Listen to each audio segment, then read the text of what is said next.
How can you accomplish goals that require having connections, but not be transactional? Well, it turns out there are easy ways to begin relationships that are genuine and feel natural to the other party. What's the key? Well, it turns out it's stop forcing it. What if we only focused on what's easy for you?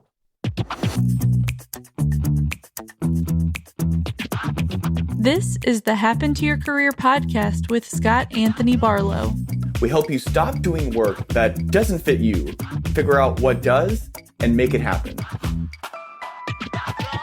We help you define the work that is unapologetically you and then go get it. If you feel like you were meant for more and you're ready to make a change, keep listening. Here's Scott. Here's Scott. Here's Scott.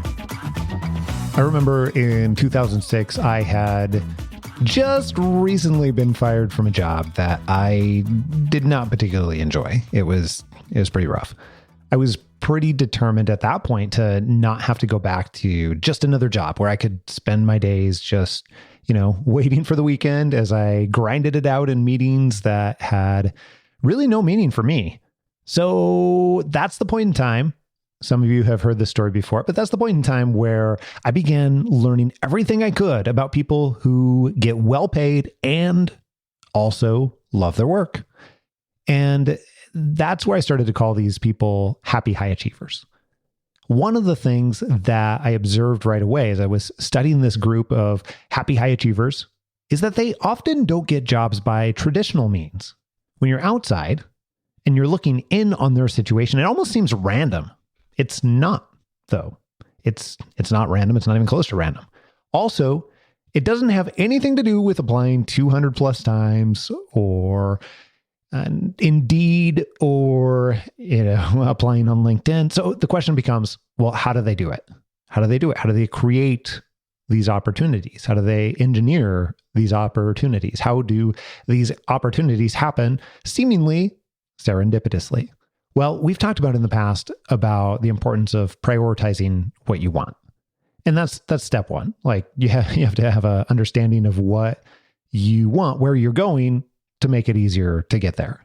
So that, of course, is where it starts. That said, though, happy high achievers realize that people hire other people. People make the opportunities for other people. It's not companies. It's not computers. Yes, there can be computers and technology involved, but ultimately it's people that end up making the final decisions or creating the final decisions.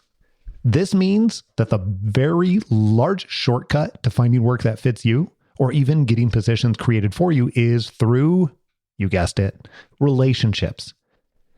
Now, over the years, I have personally found that there is a huge, let's call it not a shortcut, but the fastest way to begin a relationship with someone else. It's not networking events. It's definitely not speed networking, even though that sounds like it should be. It's also not always anything to do with social media. Sometimes it can be. The continuous question that always pops up is, how do I make connections? How do I build genuine relationships when I hate or despise traditional networking? I do not want to feel like I am schmoozing.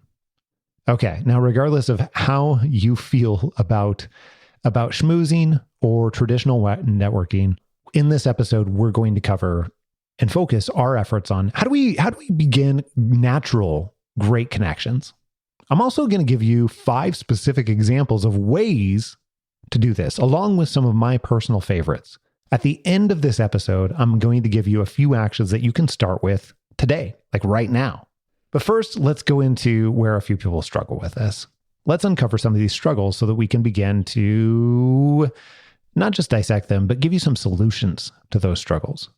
One of the things is reconciling this idea of, hey, I know that my goal is to get a job. I know my goal is to find my way to my ideal career, meaningful work, whatever it is that I have as a goal. And I also know that I don't want to schmooze. I don't want to be transactional. And what I found over the years is that many people have problems reconciling the two. How do I have this goal? How do I make progress on the goal? And how do I not create a transactional relationship with the other person? Okay, now the hardest part of this entire concept is getting people to temporarily let go of the outcome here, temporarily let go of the fact that my ultimate goal might be to get a job. We have to disconnect the goal from the interactions with the other person. That way I can focus solely and genuinely on the other person. Okay, now that's a really, really difficult concept. It sounds ridiculous in reality, but the struggle is real, we'll say. What you can do, you can have a goal. You can strategically seek to build relationships with those people who are likely to be able to help you or hire you. But don't do it only for that reason. Do it because you actually want connection with that other person. What you can't do, you can't let that goal block your ability to be genuinely interested in that other person. This is hard. Also, you can't fake interest. Humans have pre-installed BS meters that are hardwired into us from many years of evolution. Okay, for a second here, let's break down what goes into a great connection. Great connections, when you start to think about what are those pieces and parts that must be there, we're not going to be able to uncover all of them. However, those also come from years of evolution. It's those situations where we feel some level of familiarity. That familiarity breeds trust. Well, what creates familiarity? Often a variety of things like rapport, like being able to find that common ground, like being able to have somebody who is genuinely interested or showing care in you. Okay, those are just a few of the things, but they're going to serve us well as we continue to talk about how to find a few ways that fit you to create genuine connections here. Okay, let's start with number one here. Number one, I call the path of least resistance. The path of least resistance, as it turns out, is introductions. It's something that is probably the easiest, shortest pathway, and maybe even the most powerful relationship building hack that you already have in your toolbox.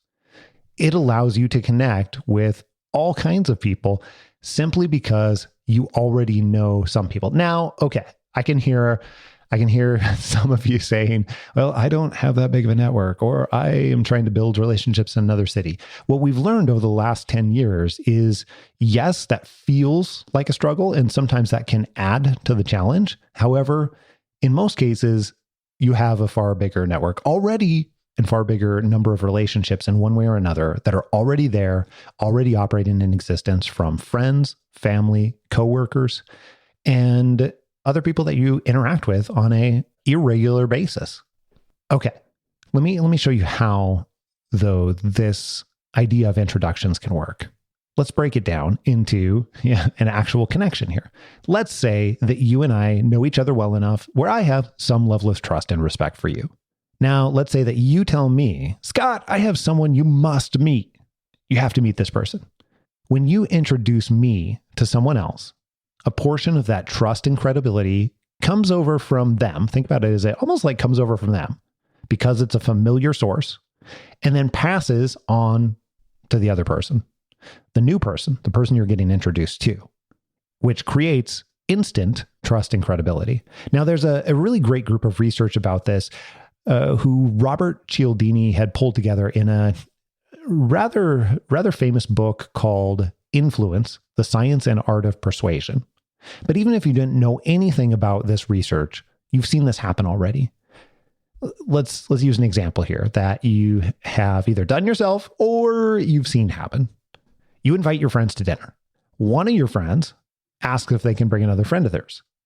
Okay, so fast forward, dessert and a glass of wine, and a couple hours later, you have a brand new relationship because now you have interacted with them, and let's assume at that point you like them, and you have a measure of trust with this new person who entered your life less than 2 hours before, right? Okay, think about what would happen if instead that same person that you've never met before shows up randomly and unannounced. Like they just show up at your door. Like they didn't, they weren't invited by a friend. The friend didn't say, hey, can I bring this person along? Instead, this person just shows randomly up at your door and they're like, hey, so I heard you're having dinner here. Can I have dinner with you? You're probably pretty likely to say no, because that's strange. It's out of context. And that request is coming from this person you've never met before. You might call the cops, but you're probably not likely to say, yeah, come in and eat dinner. You're probably like, why are you here? Okay. But instead, let's go with it for just a second. Let's say that you do actually choose to invite them in because you're just that nice of a person and you're already eating dinner anyway. So let's imagine that you do allow them to come in. You're probably pretty likely to be more skeptical, or the relationship and trust building process is going to take longer. It's going to move slower. This means that when you are creating introductions and you already have a relationship with one person, it speeds up the trust and relationship building process with the person you're being introduced to. Okay, so now let's use that analogy of, being brought to dinner as a friend. This is what I want you to do. Your goal now is to create the time, place, and events that allow you to enter the life of someone else in a way that increases their chances of liking you, trusting you, and deeming you as credible. Okay.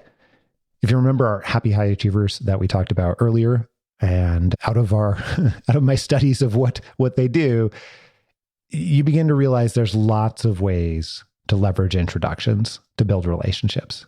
And we've talked a little tiny bit about this on the Happen to Your Career podcast from time to time. We teach a lot of these to our coaching clients, and there's some measure of this inside, some of our programs like Career Change Bootcamp. But for today, I want to really go in depth to something that we don't have anyplace else quite in this way. And I want to focus specifically on introductions by email. Now, I'll say that you can adapt these email introductions to conversational introductions, to social media introductions, to like text message introductions. They can be adapted all over the place with a little bit of changing the verbiage for the situation. But let's assume that for a moment, you already have the basics in place for an introduction. And the basics are simple. Someone knows someone else that you want to know. That's it. There's probably this situation right now, and you just might not be totally aware of it. Most people, when they're faced with this situation, simply ask for an introduction. And that would be a mistake. Okay, let's talk about what to do. I'm going to give you a formula for introduction. Note, this is not a script. It is a formula that works rather well. It is not the only formula, but it's one of them that we use regularly that we've seen a lot of success with and tested over the years. Okay, I want to just read you an email here really quick. This email example, it goes like this. Hey, Patricia, I'm spending the next couple of months researching companies, trying to decide on my next career move.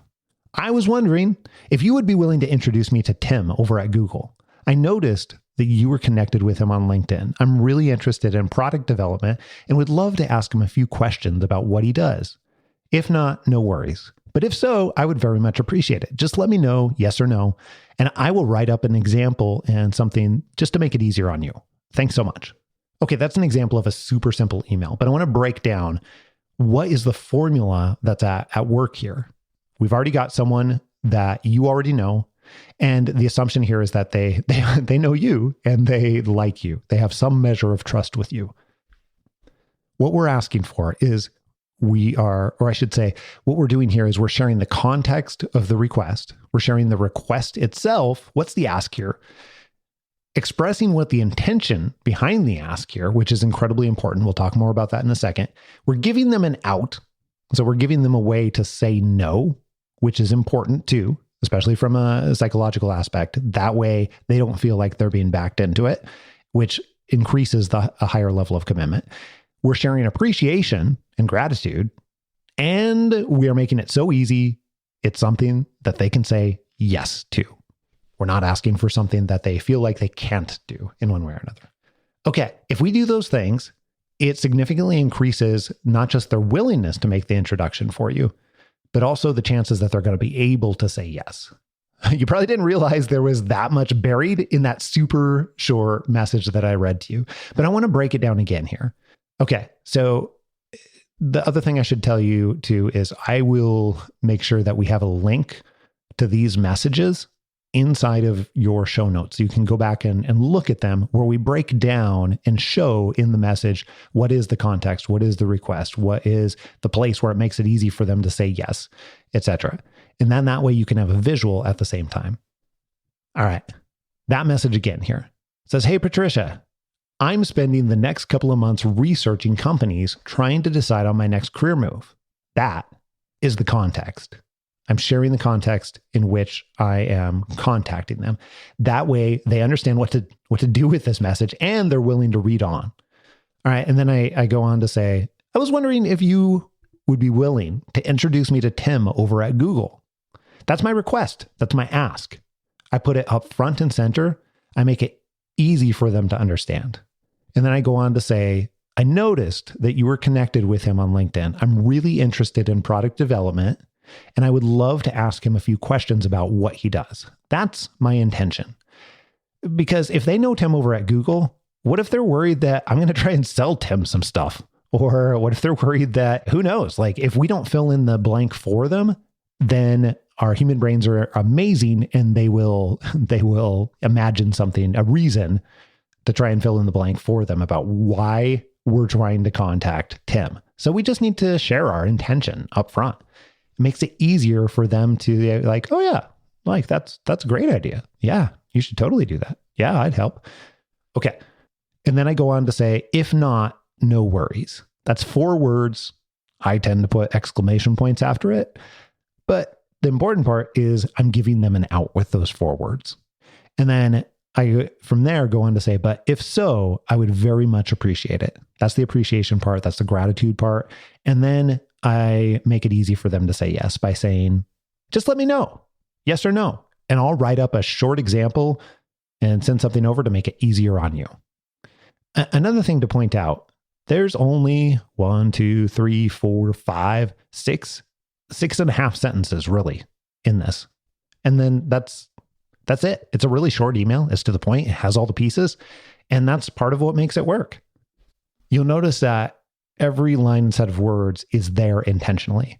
And then when you send this as an email, or you send it as a message on social, or you send it as a text, in a text, you could probably even reduce it further. Like you could, with even more shorthand and less sentences if you needed to. Your next step after this is, after you have something like this drafted, all you have to do is press send. Like this is your easiest road by a long shot to be able to create natural connections. But it doesn't stop there. The important part, in order to finish creating, or I should say engineering these natural connections, is what happens after that. What happens after I've asked for an introduction? Most people think that your work is done here. Like, all I need to do is figure out a time to schedule with the new person and voila! Okay, instant connection. But that would be inaccurate. And that's also why people have bad experiences with introductions. My work does not stop here. First, and maybe most importantly, if they say no, that's okay. That's okay. They might be connected to the other person, but maybe they don't know them really well, or maybe they just aren't comfortable with the intro. Either way, that's okay. Move on. If you can, try not to just get discouraged from that. Just try to understand, if you can, that that's their right. And if they made that introduction, then it might not go that particularly well anyways. They have a reason in mind. Allow them to decide what is best there. Don't force it, as we talked about earlier. But if they do say yes, that is amazing. That's perfect. This is the point where you get to, instead of waiting on them, you get to prepare an intro for them. Now, when I say prepare an intro for them, I'm talking about preparing the email or the text or however they're going to introduce you to this other person. Write it for them. Writing an introduction serves a couple of purposes. Number one, it makes it easier for them to send it. Even though they said they're going to send it, or maybe even some people are like, "Oh, no need to send over an example." Do it anyway. I promise you that people have great intentions to write their own, but a lot of times they may be busy and may not actually be able to follow through on it, or something might happen in their lives where this priority gets dropped it falls to a lower priority level. And in order to allow them to follow through, which is good for you and good for them, they feel good about themselves and it helps you, just write the introduction. It's also easier for most people to modify something that is there versus writing something from scratch. So if you're creating an introduction for them, they may only use one line of it, and that would be okay.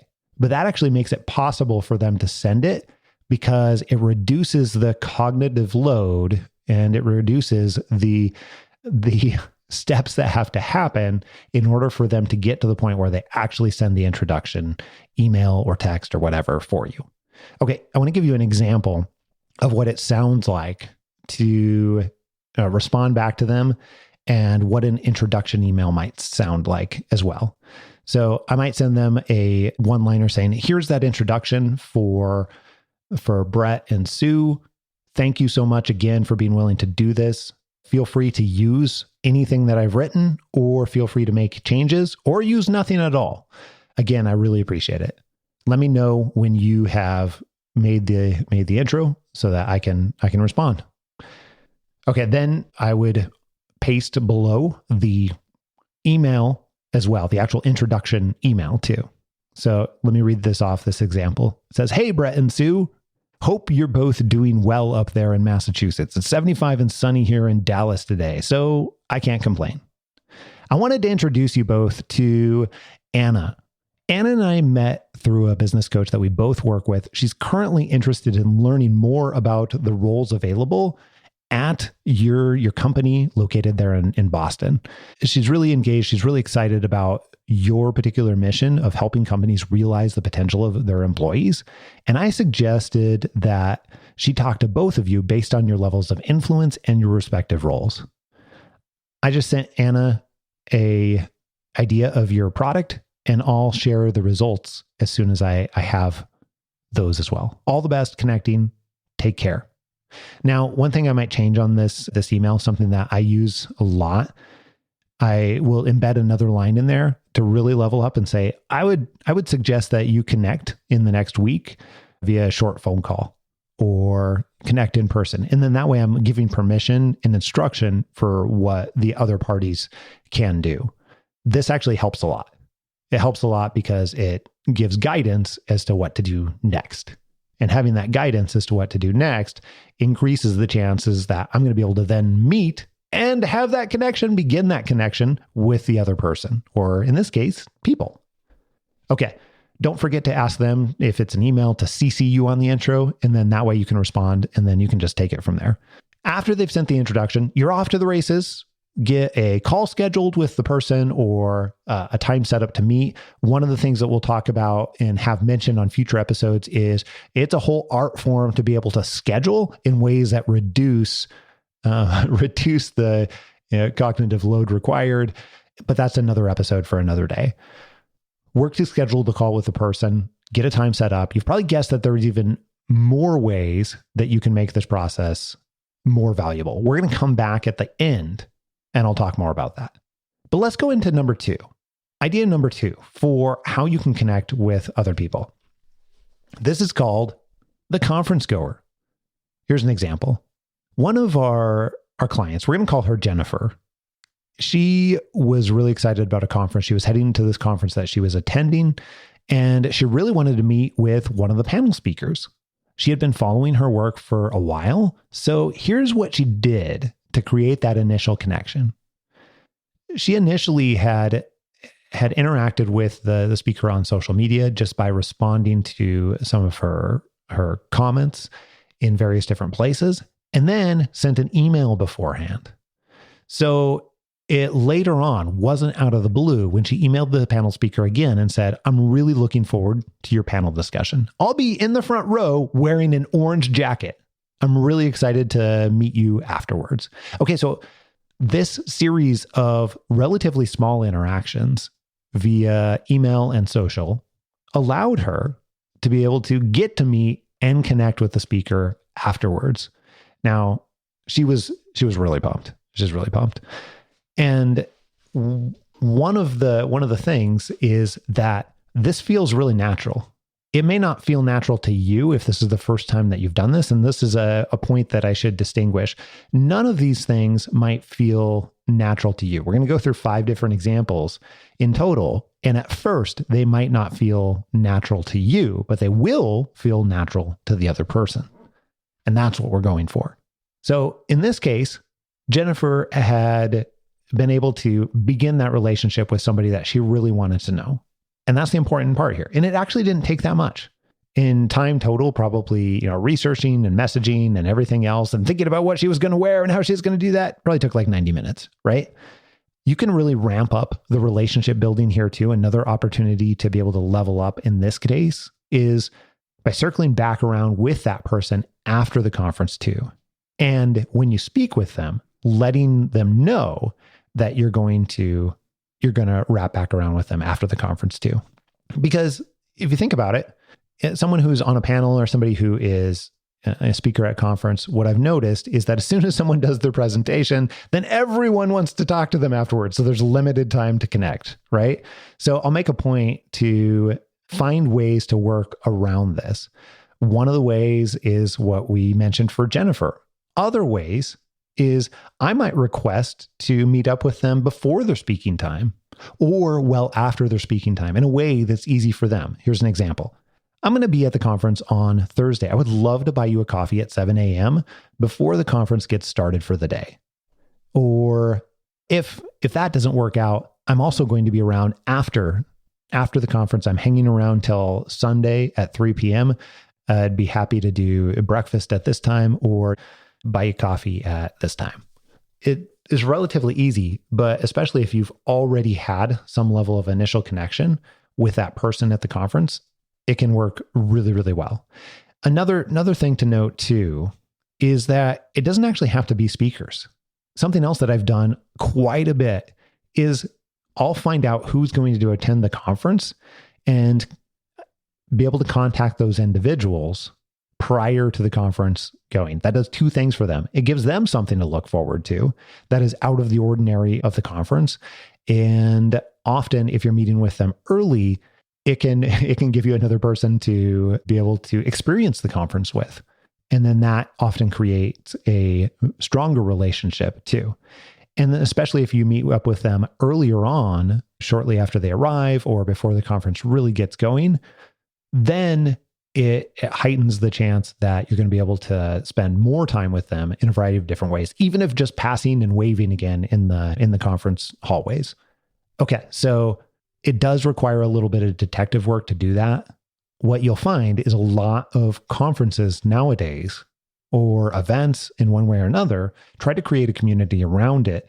And they'll use apps, they'll have attendee lists, there's a lot of different ways that you can find out who is going. And then you can pick and choose from the people that you're really excited to get to know for one reason or another, whether that happens to be an industry they're in, a role that you're excited about, just somebody that you have heard of and hadn't connected in your industry with, or somebody who you just happen to be on their social media and realize that, wow, this might be a cool person. All of those are okay. And 100% of those are great reasons to be able to reach out to them, share what attracted you to them in the first place. And it doesn't have to be complicated. It can be as simple as, hey, I clicked on your social media. I realized that we have this and this in common. I realized that we both do mountain biking and are attending this conference. And I would love to get connected with you. What day are you flying in? I'll be there on Tuesday. Would love to buy you coffee. It can be that simple. Okay.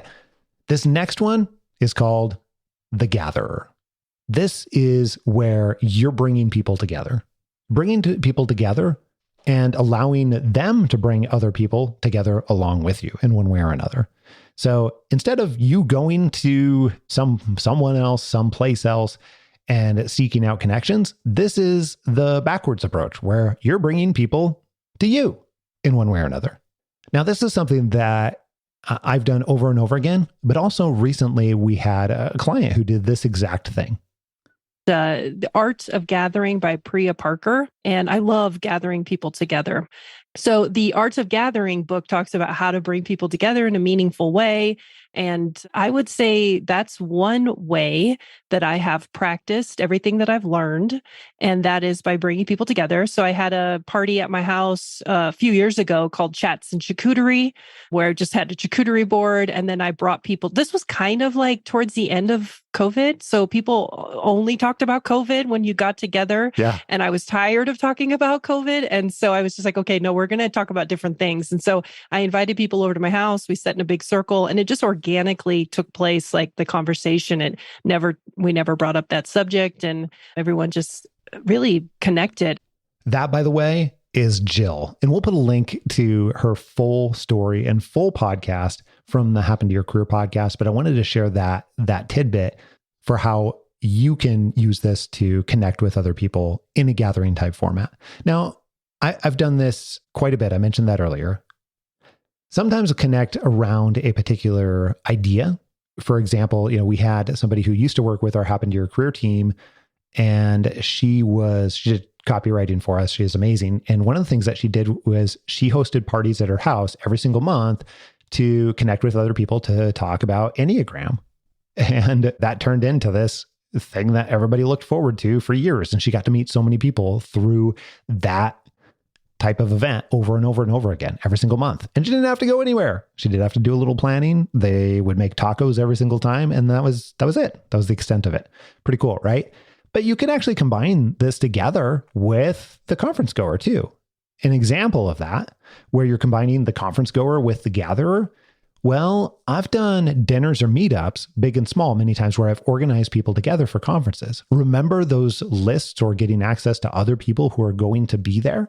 Well, I've invited a group of people to dinner, and I will state exactly that. Hey, I'm putting together a group of really interesting people that I would love to meet, and I would love to have you there. And then I would reference why I'm interested in having you there. What's the context, and say, we're getting together on this night, at this day, at this place. It's going to be a small dinner. There'll be about 6 of us or so. And we'd love for you to join us. That's it. That's an example of a small one. I've also organized groups that are like 40 or 50 plus people, where it turns into a full-on meetup.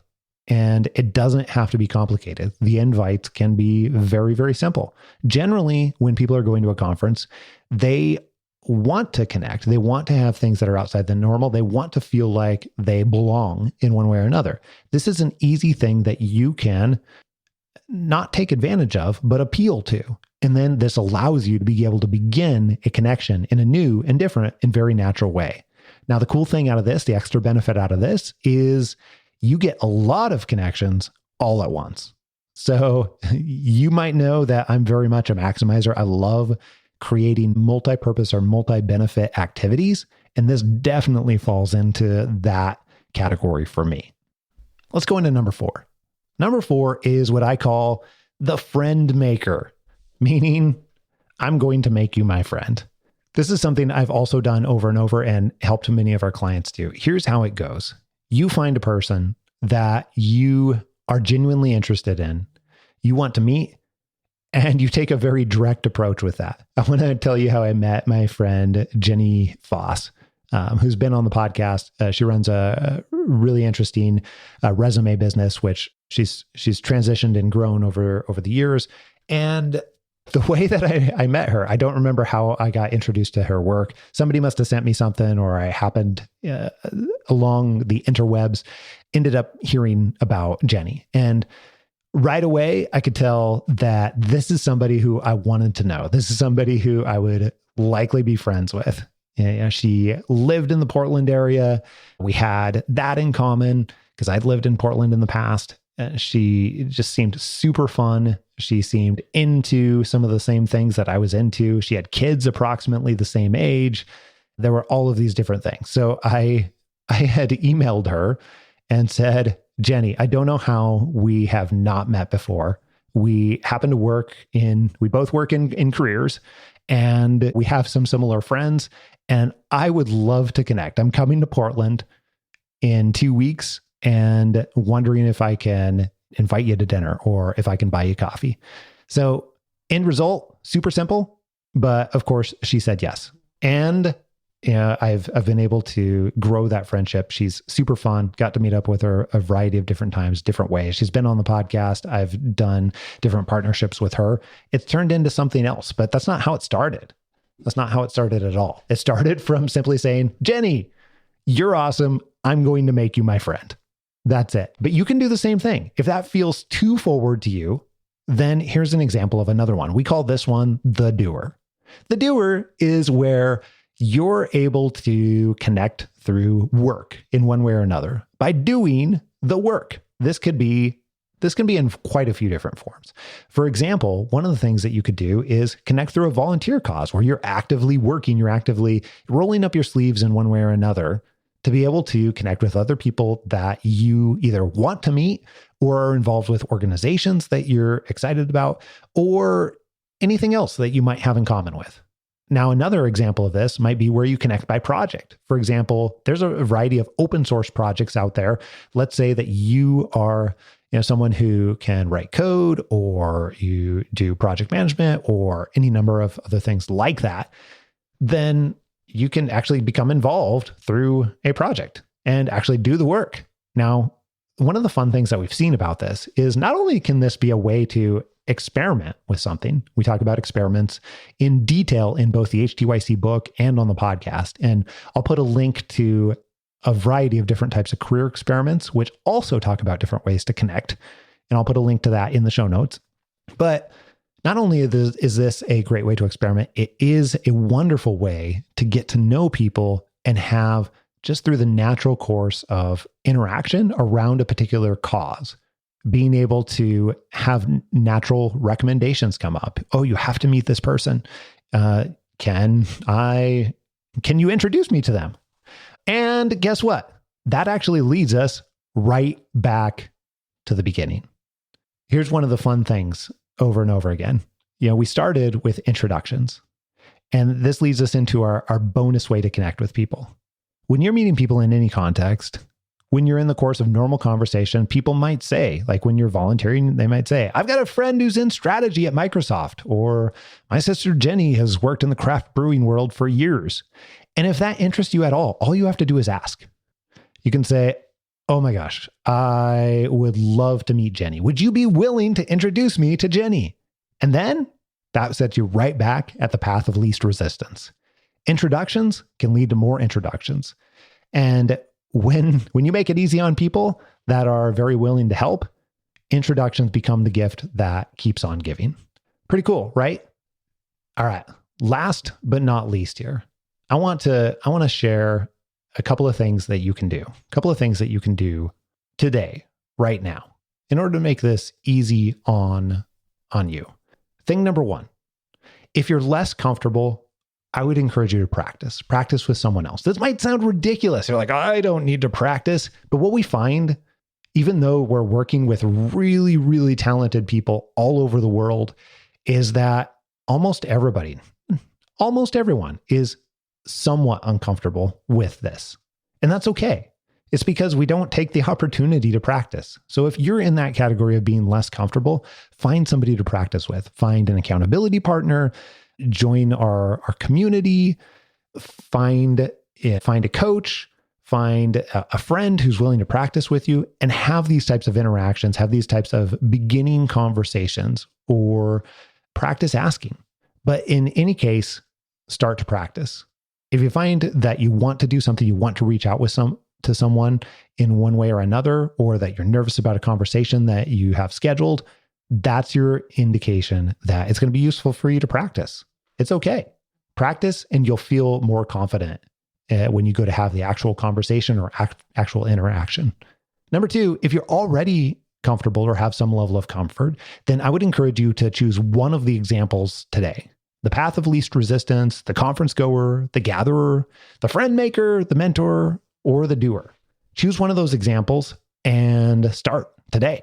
Again, you'll find all of the references, all of the links, resources, and everything else that we talked about. You'll see them in the show notes, or you'll have them emailed to your inbox, and take advantage of those.